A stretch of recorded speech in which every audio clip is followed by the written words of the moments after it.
मी आमशा फुलजी पाडवी विधानसभा सदस्य म्हणून विधानसभा सदस्य म्हणून निवडून आलोने गांभीर्यपूर्वक शपथ घेतो की कायद्याद्वारे स्थापित झाले आहे कायद्याद्वारे स्थापित झालेल्या आहे अशा भारतीय संविधानाबद्दल मी खरी श्रद्धा व निष्ठा बाळगीन। अशा कायद्याद्वारे संविधान काय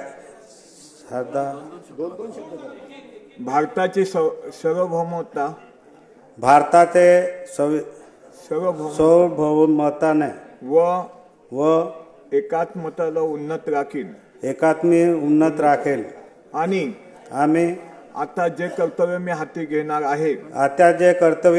घेणार आहे ते निष्ठापूर्वक पार पाडेल। जय हिंद, जय महाराष्ट्र, जय आदिवासी।